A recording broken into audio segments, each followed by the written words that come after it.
Hello friends, good morning. আজ আবার সকাল সকাল চলে এলাম একটা ভিডিও নিয়ে। তো আজকে ছুটির দিন, আকাশের ওয়েদারটা কি সুন্দর পরিষ্কার, প্রচুর রোদ উঠেছে। তো আমার মামা বাড়িতে এসেছি, মামা বাড়ির সামনেই একটা সুন্দর দেখালাম গৌরীয় মঠ।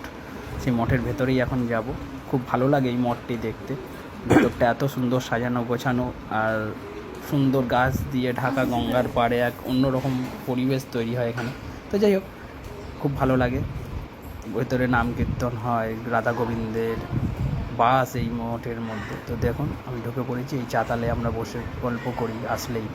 এই দুটো সিট আছে বসার। এইটা হচ্ছে মঠের ভেতরেই ঘাট, এইখান থেকে সোজা গঙ্গাটা দেখাই যাচ্ছে, দেখতে পাচ্ছেন কত সুন্দর লাগছে এই মন্দিরটা। দেখুন আকাশের সঙ্গে কি সুন্দর ওয়েদার, খুব রোদ আজকে কিন্তু ভালো লাগছে, অনেক দিন পর বৃষ্টির পর একটু রোদ্দুর পাওয়া গেছে।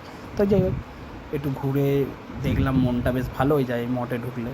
এতগুলো শিবলিঙ্গ দর্শন করা যায়, প্লাস এখানে কত সুন্দর মন্দিরে কাজকর্ম থাকে, গাছ দিয়ে ঘেরা, বেশ একটা অন্যরকম পরিবেশ, খুব ভালো লাগে এখানে আসতে। তো তোমরা যারা দেখতে চাও, যারা দূরের বন্ধুরা রয়েছে, চটপট চলে আসো। এটি বৈদ্যবাটি নিমাই তীর্থঘাটের গৌরীয় মঠ। অপরূপ সুন্দর এই মঠটি, এসে ঘুরে যেও, দেখবে খুব ভালো লাগবে। টাটা।